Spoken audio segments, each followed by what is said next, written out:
For example, I still have a little bit of panic anytime I encounter a group of Korean people because I know that they will know that I'm not Korean. I kind of feel like an imposter because German people tell me I'm Korean, but Korean people know. They know I'm not Korean. The third culture is what emerges at the intersection between your culture of origin and the other cultures by which you've been shaped. Beyond Asian is a place for stories of global nomads with Asian roots brought up in diversity. Together, we explore the interplay of our pasts with our presents and our relationships with the multiple cultures we move in. These are more than conversations about Asian identity. They're portraits of whole people, what keeps them up at night, what their hearts long for, and the impact they hope to have on their communities. I'm your host, Sen Jan, a third culture kid born in China, raised in Canada, and currently based in Berlin. This series is a first step towards making peace with my own Asian background, and it's my hope that other third culture Asians will hear themselves reflected in our stories. How has a Korean-German woman in Berlin dealt with cultural imposter syndrome, and how did this lead her from working in the video game industry to becoming a young adult novelist? In episode 4, I'm speaking with Sarah, whose experiences growing up in small-town Germany led to her seeking the identity she always thought she wanted in Korea. So I'm here with Sarah Hahn today, and Sarah is a concept artist and a novelist. So Sarah, I wanted to ask you about a number of topics because you've had some really interesting experiences living in Berlin, but also coming from a smaller village in Germany. Yeah, I grew up in a I'd say village. I think officially it's a small town in the middle of Hessen, so like the center of Germany. Yeah. And my mother is from Korea. And she came here in the 70s, I think. Back then, like a lot of nurses from Korea came to Germany. There were so many, basically, that a few years back, I met another half Korean girl in a Korean class. And she just came up to me. She was like, was your mother also a nurse? Like, she just knew. That was so funny to me. Because if they came in the 70s, they were a nurse. So that's how my mother came here. And my dad is a doctor. So that's how they met. And yeah, I grew up in a very small town, and we were the only mixed-race family, basically. But because my dad was the doctor of that town, like everybody sort of knew. What was it like for you to be the only different-looking family? In that town, it wasn't as big as a problem, because as I said, like everybody knew me, so everybody knew my family. It got a bit annoying anytime I went out of that town. So I remember I think in 5th grade or something, in Germany, we transferred to another school starting like after 4th grade. And I was the only Asian person. For them, I was completely Asian. Mm-hmm. And there were a lot of kids who did not know me at all. So I was just the Chinese girl, you know, like even though kept saying I'm not Chinese, but nobody knows where Korea is. And after a while, like anyone knew was like, oh, are you from North Korea? Like, but for the longest time, it was just like the Chinese girl. And that's kind of when it started. Like every time I met people who did not know me, that's when it started that they were making like these jokes about the eyes, obviously. And like the dog eating part was very, very big. It was huge. Oh, the good old dog eating part. Yeah, exactly. So basically, like anytime I met people who did not know me or my family, that's when I kind of realized like, oh, they don't think I'm German. They think I'm Korean. That's weird because I'm not. Right, because you were born there. Yeah, and you've grown like up there. I'm born here. Yeah. But the comments kind of made it obvious that people thought of me as Korean or like as something Asian, basically. And there were a couple of kids who always said something like, Chinese people have to be like thrown away or like tossed into the trash, something like that anytime I passed. So I just started taking like the longer route so I wouldn't have to pass that particular house because it just got annoying. Why do you think that they were acting that way? I don't know. I think part of it maybe is like if you exclude somebody, at the same time you show your inclusion. to a certain society, and you can be like, this is us and you're that over there, so just stay away from us, you know. On the other hand, like if it's kids, it's probably just like they're not really educated about it, and they don't really know, and they see you and they see the difference and they just point it out, you know. I mean, if you look at children literature from the 90s, most of the paintings are about blonde girls with blue eyes, you know. You don't have people that look like me, or like if you had a different skin color and grew up in that society and they only knew people that look like that, like, of course they're going to point it out. Like they're going to point out that you are different in some way because they don't know it. And I've had experiences similar to that growing up in Canada, where I was, you know, one of two maybe Asian looking people in the entire class, or maybe even the entire school. And I found that the experience of the children was a whole spectrum. You know, it was everything from people also singing songs about me to people who treated me the same as any other kid. I haven't thought about this for a long time, but when I asked myself the same question, why do I think those kids did it like that? You know, why were there some kids who were terrible to me? Why were there some kids who were just wonderful to me?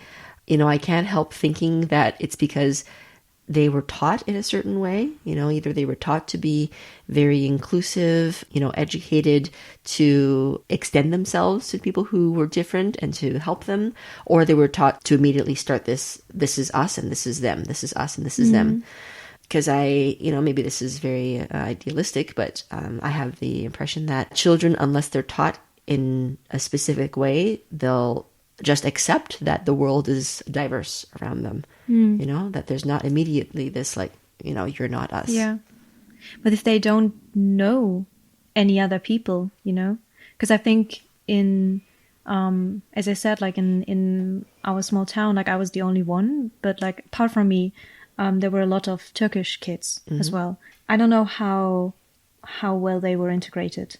I remember like my first really, really good friend was a Turkish girl. I can imagine maybe that it was similar for her as it was for me.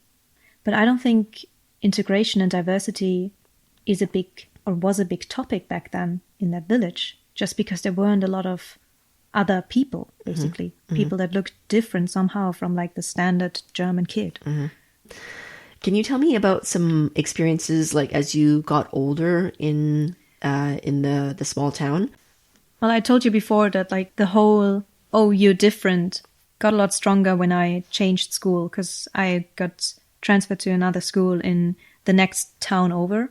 And that was when I was in 5th grade, so like 10 years old. And I remember in the first year, or like in the first 2 years, sometime, I'm not so sure when, we had this potluck party. So everybody would bring food. And usually kids bring like cake. And my mom made kimbap. So like, it's like sushi, basically. So you have rice and you have like dried seaweed. Yeah. And I brought it to school, and like the kids who transferred with me, they knew me. So there was no problem there. But I remember there was this one kid who started talking about how seaweed was the thing that fish poop on. And now I am a seaweed eater. And he said that in a not so nice way in German. And he kept calling me that. And I don't remember any of the teachers telling him to stop. He just kept telling me that I would eat like fish poop, and then I'd probably eat dog, and that it's disgusting, and that the smell is disgusting and all that. And I went home and I told my sister, and my sister told me to just call that boy a potato eater. Because apparently German people eat a lot of potatoes. Yes. Yeah, well, that's generally what we have as a stereotypical vision of Germans. But it's not, for a German person, of course, it's not the same. You know, you call somebody a potato eater, in their head it's like, yeah, but you eat seaweed. Like, to them, that's the idea is disgusting. And, but I did do it. Like, I went up to him the next time he called me a seaweed eater. I told him like, yeah, well, you eat potatoes all the time. And he started laughing at me, right? So I just started to just shut up after a while, because I realized, okay, they're going to do that now, and that's just how it is. And what were the effects of that on you? But I just started kind of isolating myself from everybody, and just had this idea of like, you know what, I don't like people. people don't like me and I don't like people and it's fine. And I had my friends from like the previous school that I still met up with. Mm-hmm. And I can understand, when you're young and that's just your experience of the world, it's hard to think, okay, things could be different one day. Or it's hard to think, oh, it's just this group of people. It's just this school of people. You start to think, oh, maybe this is the way that the entire world is. Yeah. And then you have to protect yourself. You need to adjust yourself accordingly and think, well, if I'm going to be taking all of this bad treatment from the people around me, then maybe I need to just distance myself from them. So I reduce the chances of me receiving bad treatment. I mean, that's what I did all the time. I was always just like, I was very content with being the girl in school that everybody knew just didn't like people that much. And I was always like, no, you know what? I want to do my paintings. I want to be alone and just leave me alone. And I have these like 3 people that I like, and that's enough for me. And that's okay. Yeah. It's like your world became very, very select. Very early on. Yeah. It was a kind of a bubble, right, that I lived in. Right. Yeah. I think back to, my experiences when I was in middle school. So between the grades of like 7 to 9, so 13 to 16 years old. And I remember that I was also consciously trying to keep myself away from many of the other kids, because I was also bullied and by other Asian people. This was the thing that I was like, what? I thought we were the same. And that was the thing that I realized. I was like, oh, I guess there are all these different sub levels of Asian people. There are. Oh my god, yeah. Yeah, and I would be bullied by Asian people more than by non-Asian people, which was, I know that probably sounds crazy to you. And you're like, well, the promised land, all these Asian people. I'm like, no, that's, and if you were to be in Korea, probably there would be in group, they would find different ways of othering you. Yeah, of course, yeah. I mean, I did go to Korea then. I told you, Yeah. I don't know. I think maybe that people always try to find the biggest difference, and when you're the only one who's Asian, then the biggest difference between you and the others might be the fact that you're Asian, And since a lot of kids always told me that, like, I always got the feeling that everybody thinks I'm Korean. So I just kind of started to go into that direction more. So I started listening to a lot of K-pop and just watched a lot of dramas. And, I was always dressed in clothes that I had bought in Korea whenever I visited my family there, because I just wanted to be more Korean. Right. I remember that so vividly that like for my whole life, I just wanted to be Korean. Yeah. And then I went to Korea. Yeah. And I went to You did that when you school. were 16. You were there for a year. When I was in 10th grade, because that's usually the year where everybody's like, you can go to a different country if you want to, because it's just like repetition. It's quite common for students to go abroad when they're in their teenage years in Germany. Yeah. A lot of them go to America because there's like programs that support it. But I wanted to go to Korea because like the school system in Germany, they support a lot of, for example, like they also support different languages, but Korean was just not one of those languages. I mean, apart from me, there was one other half Korean kid in the whole school. That was it. But yeah, I went to a Korean foreign school basically in Seoul for a year, and like just thinking that, hey, I can go to Korea, maybe I can be more Korean if I go to Korea. Yeah. And then I was there and I realized, oh, that's not happening, because Korean people don't think I'm Korean. Korean people either think I'm completely white or half Japanese. Which is, I mean, I just think that I wonder how that must have felt for you, to be so excited to go to Korea, to become more Korean, and, because you were not seen as German in Germany, and then to arrive in Korea only to find that the Koreans thought you were half Japanese or you were German. Yeah. It's, in the beginning, it was fun. I mean, it's always kind of, I don't know if you can say interesting or fun to have like people sitting around you and start guessing.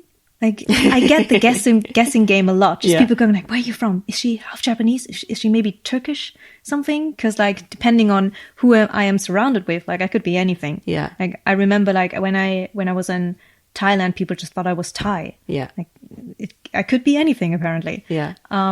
But in Korea specifically, it was the half Japanese thing. Like everybody thought I was half Japanese. So you were sitting around, you're playing this